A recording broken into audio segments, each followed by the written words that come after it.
You are Locked On 76ers Postcast, part of Locked On Sports Philadelphia, on the Locked On Podcast Network.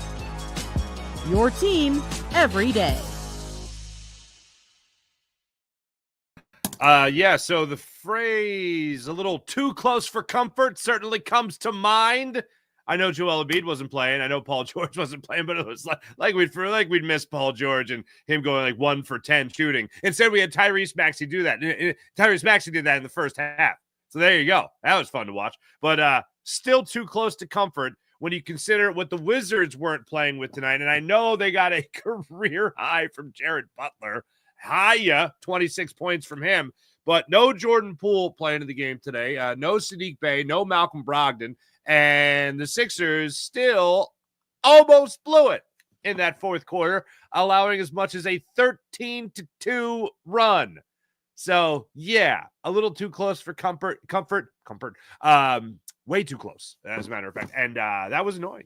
That was very, very annoying because I thought the Sixers were going to win handily with the way they came out in that third quarter. I thought they were going to take over. I thought they were going to dominate. I thought they were actually going to end up having a laugher. And then they went ice cold. And then they started in with the turnovers. And turnovers were a huge factor in this game and probably the biggest deciding factor other than what Tyrese Maxey was able to do at the start of the second half, what Guerschon Yabusele did throughout the game tonight, the energy that Eric Gordon and my man Pots and Pans Kelly Oubre provided in the first half tonight. To say, Oubre, Gordon, Yabusele, 11 points in the first half, just to get the Sixers going. Each one of them, not combined, they totaled 11 points. Each one had 11 points tonight. I will take that each and every time from those three guys while Maxey was struggling mightily from the field. A little bit more help from the bench tonight, but again, you don't have Andre Drummond to go along with the no Embiid, to go along with no Paul George, but anyone who would score points for you off the bench, they were in the starting. Eric Gordon was in your starting five. Anybody that would be providing a spark off the bench was in the lineup today. There was one point at the end of the first half where you saw Ricky Council IV come up with a big dunk, a highlight reel dunk, and a big three to end that first half. Other than that, or that was probably the highlight of it. Everybody else that was really contributing, of course, was in your starting five tonight because the Sixers were so short on men coming off the bench. So let's get into it. But first and foremost, I do have to tell you about this is Locked On Sports Philadelphia, Locked On Sports Philadelphia's YouTube channel. Make sure you hit like and subscribe on Locked On Sports Philadelphia. My name is Mark Farzetta. This is your Locked On 76ers postcast. And your favorite podcast, by the way, now has a newsletter. Introducing Locked On 76ers Daily Newsletter, one-stop shop for ultimate team and league coverage delivered right to your inbox. Sign up for free at LockedOnDaily.com. That's LockedOnDaily.com and start your day with the all-new free Locked On 76ers newsletter. This particular episode is brought to you by the amazing and incredible Game Time app. Download the Game Time app, create an account, and when you buy your next ticket purchase, your first ticket purchase on the Game Time app, use promo code LOCKEDONNBA for $20 off your first purchase. That's LOCKEDONNBA for $20 off your first purchase. Let's get it going with three big things right out of the gate. Number one, Tyrese Maxey. Holy Stromboli, my man. That was not a pretty first half. And I oftentimes reference this, but they always talk about it. They even reference it during the game tonight. And I'm thinking this in the first quarter. I'm thinking this in the second quarter. They always say, oh, good shooters, they got to think the next one's going in. They always have to think the next one's going in. No matter what, the next one's going in. If you're a shooter, sometimes you think, maybe I'll pass. Or maybe I'll get to halftime. Or maybe I'll get to the foul line. And I'll just say, hey, this is the rhythm I need. This is the form I need. Then you get back to the line or you get back to the floor and you start shooting a little bit better. Tyrese Maxey just kept on hoisting them in that first half, and it wasn't pretty. 8 points in total in the entire first half, 3 of 13 shooting from the floor, 1 of 10 shooting from beyond the arc. That is not good, but yet somehow, magically, mostly because of the names I already mentioned that were helping you off the bench or in that starting five, you still somehow led by 11 points at the break, 59-48. All right. Hit the reset button at halftime for Tyrese Maxey because I don't care who's not playing for the Wizards. They're still going to need Maxey down the stretch. And sure enough, Maxey and this is why he is on the list here for our top 3 things. 21 points in the second half, played with fire, played with energy. There was a couple of instances there where I thought, and I've been applauding him for talking up the refs or complaining or being at least the squeaky wheel so he could get some grease and get some fouls called in his way like he hasn't last year and has started to this year. But even for tonight, even for someone who has been championing that cause for him, there was a little too much tonight. But aside from all that, was able to step up and hit some threes in that second half, was able to cut to the basket and make some big layups. And there's no better example of that than him being able to cut to the basket to get the go-ahead layup to make it 105-103 late in the ball game. And just before that, he was able to hit both free throws to be able to tie the game at 103 all, and then was able to come up with the go-ahead layup to make it 105-103. Then he came away with another, I think it was another free throw at the line to make it 107-103. That's exactly what you want to see from Ty. Even at one point, he came up with a big, huge defensive rebound. They weren't able to cash in on the other end with it, unfortunately. But with about 5 minutes left in the game, things started to really go the other direction. And Maxey was one of the guys that really helped things go back in the direction of momentum for the 76ers. So I love seeing that from him. And all in all, top thing in this game tonight was how Tyrese Maxey was able to perform down the stretch. Number two on the list, Guerschon Yabusele. 21 points is great. 8 rebounds is nice. But the block that he had to help seal the deal in this game tonight, 15 seconds left, Sixers are only up 2. He goes down the end on what looked like a Bilal Kalube, Frenchman. This is just a fun sentence. Guerschon Yabusele blocked Bilal Kalube, and that was it. That was the last chance that the Wizards really had to not get back into the game because they're obviously in the game, but their last chance to try to overthrow the Sixers in tonight's ball game. And then Yabusele, just for good measure, they get the inbounds play out of that. Eric Gordon gets the ball, knocks down a couple free throws. Then Yabusele gets fouled on a baseline jam, throws it down. I thought he was going to Shaquille O'Neal that backboard and rip it to shreds. Thought it was going to just fall apart on his dunk. It did not. But talk about guys stepping up without Joel Embiid, without Paul George, even in the first half of struggling Tyrese Maxey. As I mentioned, Guerschon Yabusele, Eric Gordon, and Kelly Oubre in that first half really kept the Sixers' heads afloat. And then you also think about the contribution from another guy, like I mentioned, with Ricky Council the fourth, who came off the bench in that first half. He got to 8 points for the game, but none better and none bigger than the huge throwdown he had before halftime and then being able to knock down that 3. That was phenomenal to get that kind of contribution from guys, especially when you don't have someone like Joel Embiid on the floor and you have someone like Tyrese Maxey on the floor who is struggling to that point. Then in the second half, he turns it on. So Maxey number 1, Guerschon number 2, and number 3. Okay, I just want to highlight what I just talked about was 2 positive things. They still won the game. However, this win feels more like a moral loss. Now, I don't believe in moral victories at all, but I sure as heck believe in moral losses. And this felt like a moral loss. I know they won, but again, let me just highlight this one more time. No pool, no bay, no bodies of water anywhere. No Malcolm Brogdon. I know the Sixers didn't have Embiid, and Paul George has not been very good at basketball lately, but they still had Tyrese Maxey. They had Kelly Oubre back for his second game since the injury where he missed 3. They had guys that are certainly by now used to playing with one another. No excuses for this game being as close as it was. Tyrese Maxey was supposed to be the best player on the floor. In the second half, he was. In the first half, the Sixers were the best team on the floor.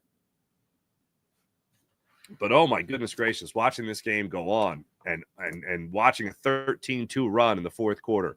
And I forget what it was before the Sixers. Oh, this was the worst of the worst. When we come back, this was when I really thought the Sixers were actually going to lose to the Washington Wizards. When we come back, there was one moment in that fourth quarter in particular, in the midst of a 19-8 run.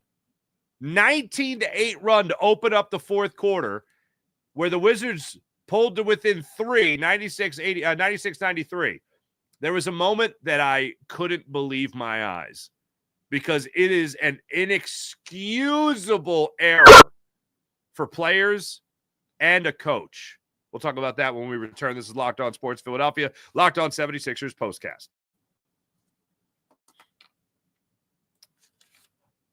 Ultimate college basketball. You guys taking advantage of all they have to offer?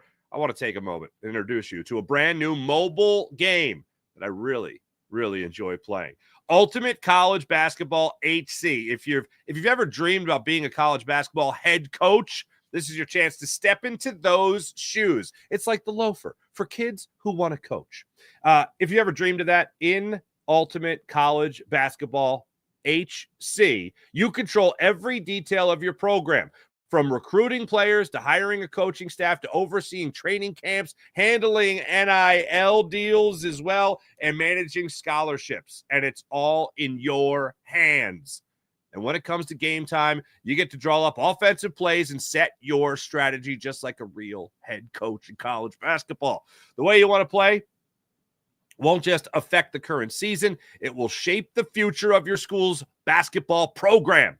It's a game that lets you feel the full weight of what it means to be a head coach and lead your team to glory. And here's a special offer for Locked On NBA listeners. Yeah, Locked On 76ers postcast listeners in particular. Use promo code Locked On CBB, all caps, Locked On CBB inside the game store to get a free boost for your program. It's the perfect way to kickstart your coaching career. So download Ultimate College Basketball HC. Just visit ultimate-cbb.com. That's ultimate-cbb.com, or look it up in the app stores. Ultimate College Basketball HC. Begin your coaching legacy today. That is a good time. You guys should really enjoy that. And if you do enjoy something like that, then this part of the game probably drove you bananas during the game tonight. So Sixers enjoyed during this game tonight. They enjoyed a big fat lead at one point in this game tonight. They enjoyed a 16-point lead, as a matter of fact. And then things started to really fall apart, especially in the fourth quarter. So what happened in the fourth quarter? I have no idea what happened in the fourth quarter. The Sixers lost their minds. They couldn't throw the ball into the ocean. The Wizards were taking advantage of every opportunity they could get when it came to the Sixers turnovers, which is exactly the opposite of the majority of the way the game played out. But when you look at the turnover game, the Wizards had 18 turnovers. 12 were in the first half alone, only 6 in the second half. So half, okay, fine. The Sixers, by the way, had only had about 6 turnovers. They had 9, and 3 of them came in that fourth quarter that were just absolutely mind-boggling dumb. So the Sixers were cashing in on a lot of those turnovers, and the Wizards not so much, but they started to in that fourth quarter. So in one particular instance, when the Wizards were really starting to get things going for themselves, Corey Kispert, as a matter of fact, went down, made a layup on a fast break, made it a 96-93 game. There was a 7-0 run at that point, and it was part of a 19-8 start to the fourth quarter in favor of the Wizards. Okay? They call a timeout. Nick Nurse has to draw up a play, inbounds play, side out of bounds, not under the basket, Sixers end. He draws up a play. On this inbounds play, out of a timeout, the Sixers get a shot clock violation. That is against basketball dogma. That is an absolute 1 billion% no-no. And that goes on the head coach. Whatever play he drew up, either he didn't communicate it well to his players or it was a dumb play.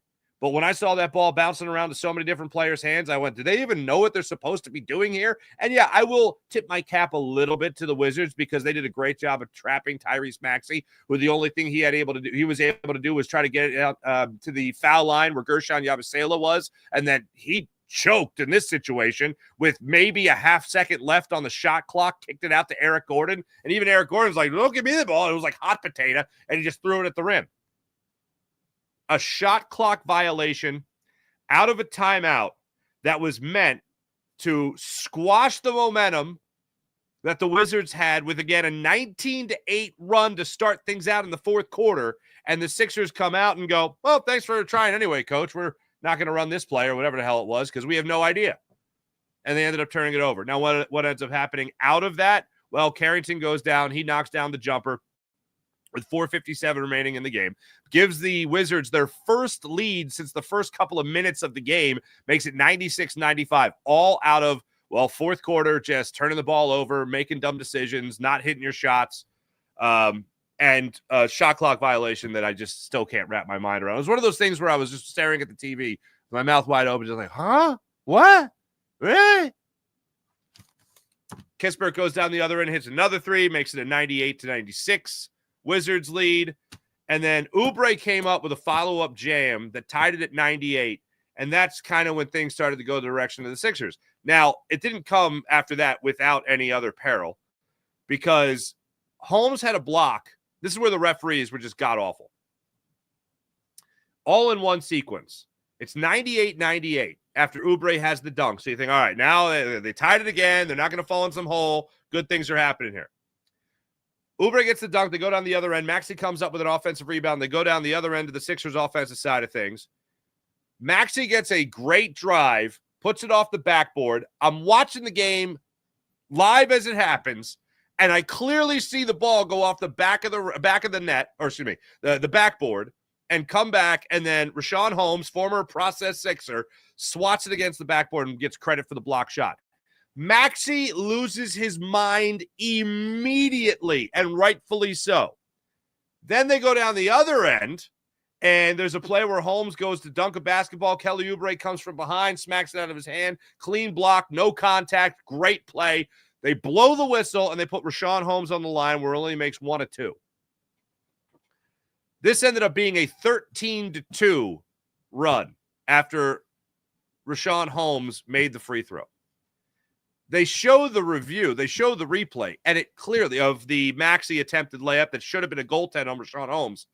And he clearly, the ball hits the backboard first, comes back, and then Holmes blocks it, quote unquote. He goaltends it, and no call was made. Then they call the foul on Oubre, which just, because of course they did. Like, I was watching this game thinking, the refs just trying to keep this close? Because the Sixers, they don't need any help trying to blow this game because they're doing it on their own.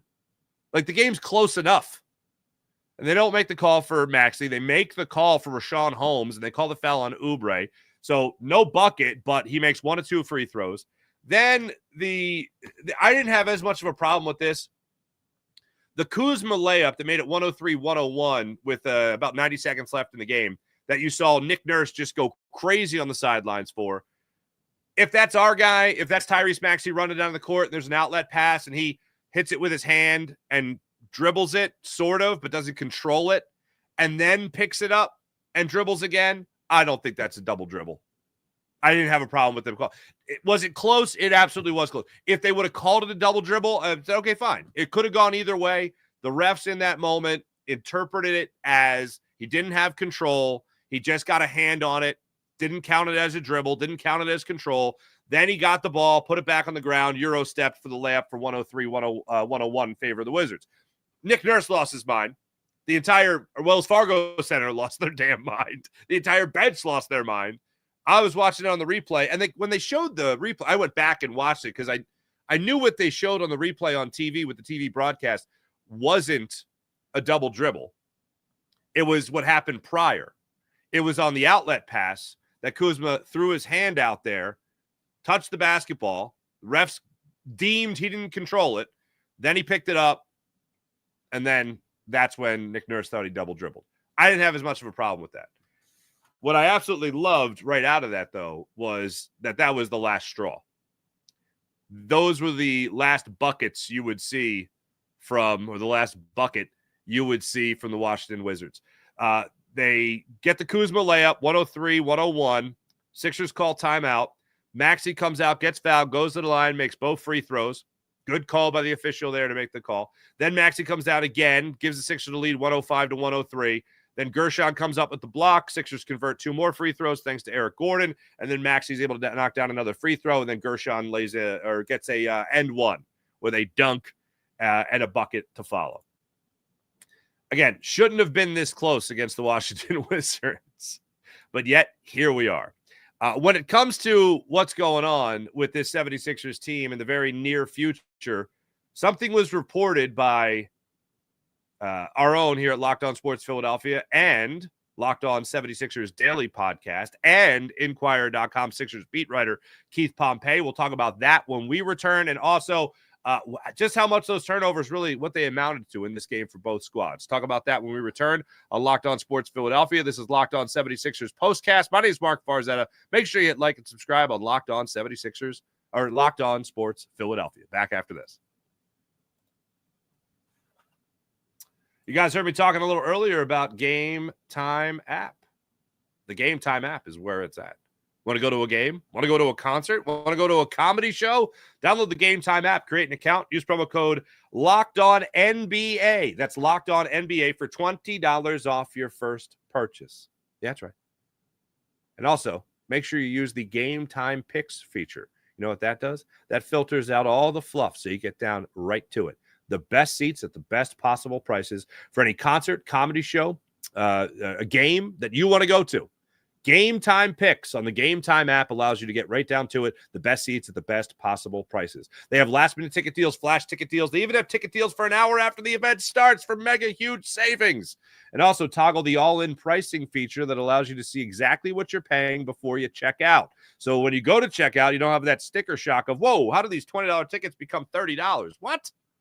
Not on the Game Time app when you toggle the all-in pricing feature. Also, you can view your seat before you buy it. Yeah, you can preview the vantage point of your seat before you buy it. So you take the guesswork out of buying tickets with the Game Time app. So download the Game Time app, create an account, use promo code LOCKEDONNBA for $20 off your first purchase. Terms apply. Again, create an account. Use the redemption code LOCKEDONNBA. That's LOCKEDONNBA for $20 off your first purchase. Download the Game Time app today. What time is it? Game time. Before we get into our chat check, there's a couple of things from this game tonight that I wanted to make sure I highlighted. And one has to do with the turnover battle.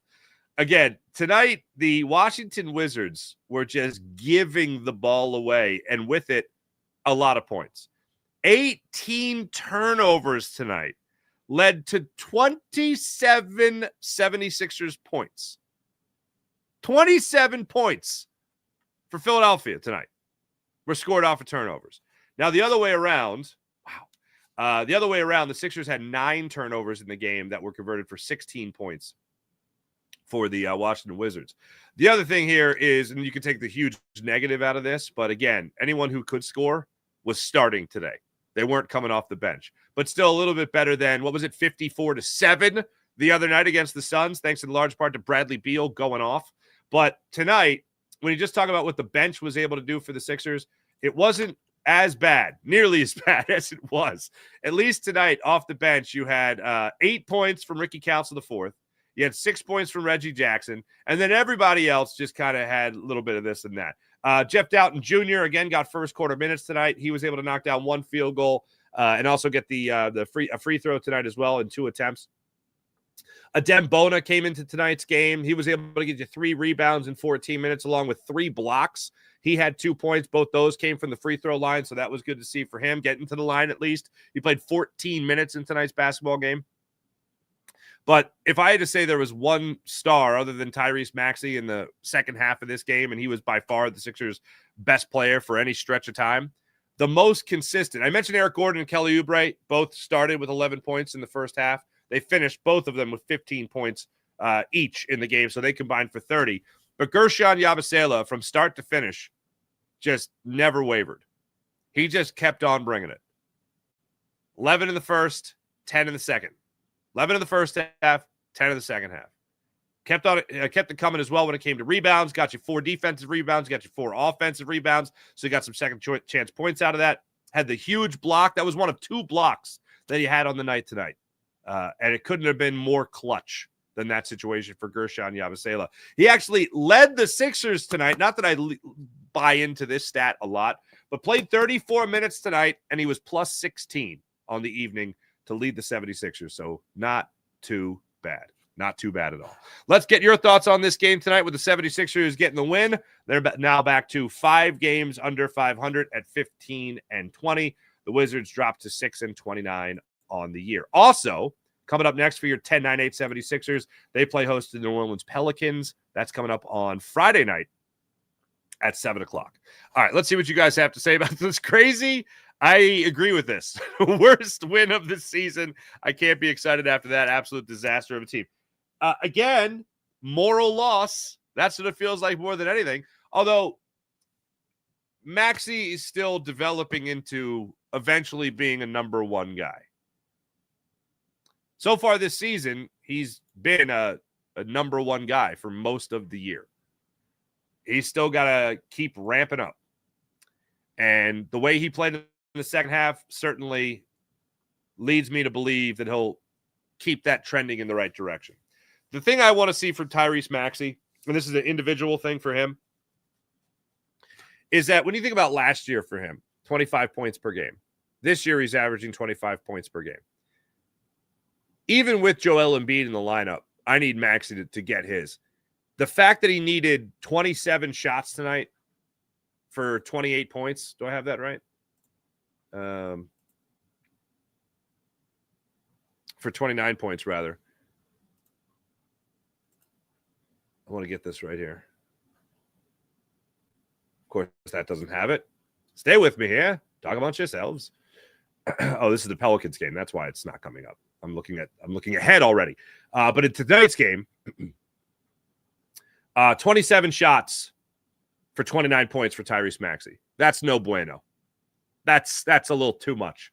And to finish the night after starting 1 for 10 from beyond the arc, he was 3 for 4 in the second half, or should be 2 for 4 for the second half. I'll take that. Bam Man 100. Hello, man. Feeling throughout this game was embarrassment, even with a lot of our top guys out doing that bad against the Wizards is a disgrace. I agree. Ari, hello. Oh, that's nice saying Misha. That's cool. PG and Maxey either can't stay healthy or perform consistently, makes it impossible to cope with Embiid's situation. Well, Maxey's healthy right now. I'm still cool with Maxey. Yabu and Oubre are fun. I agree, says Bam Man 100. They were the only things I enjoyed. Maxey needs to do things in the first half. I agree. James Alexander III. This is the worst win. Turnovers change the momentum. Tony Wiley, what's up? This Sixers team looks really bad. Poo emojis. 2 of them. Sixers are trash. Okay. I agree with the poo emojis. This was not great.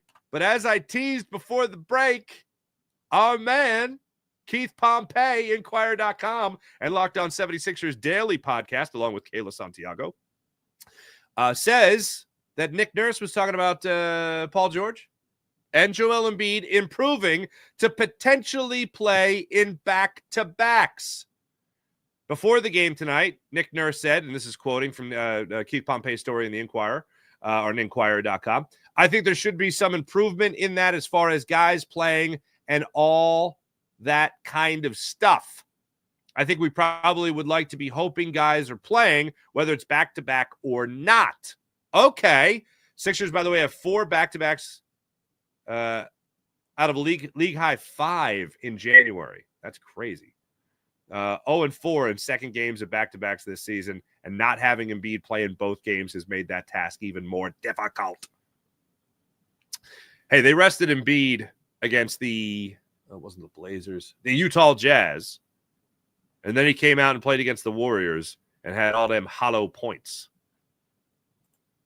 I asked a question on my daily podcast earlier today about just whether or not you have any faith in this Sixers squad doing anything.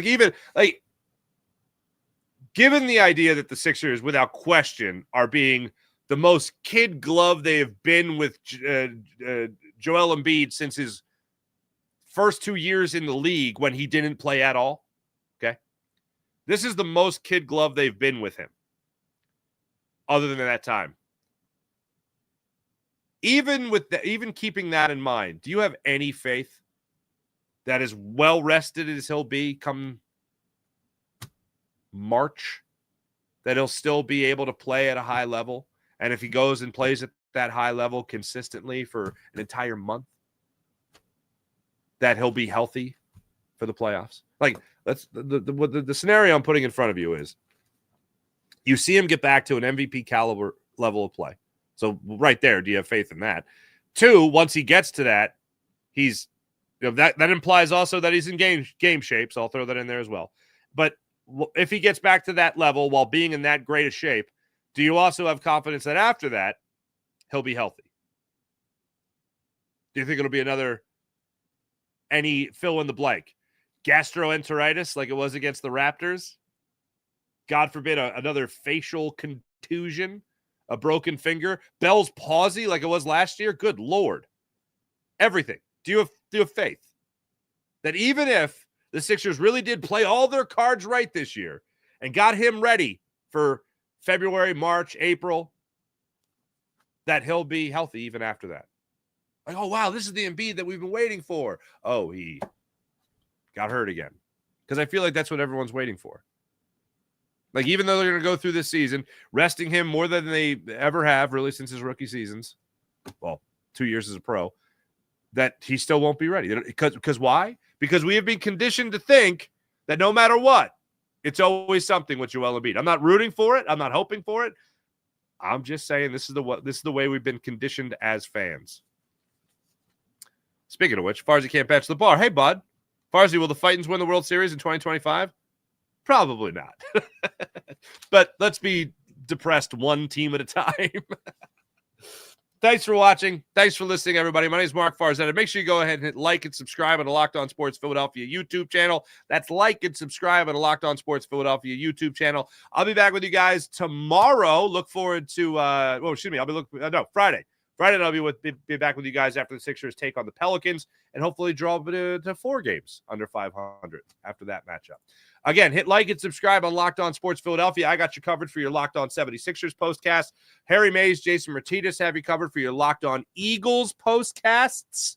And I'll be with you guys again this baseball season for your Locked On Phillies postcast. Until then, like and subscribe on Locked On Sports Philadelphia. Be back with you guys Friday night, hopefully after a Sixers win over the New Orleans Pelicans. See you then. Bye.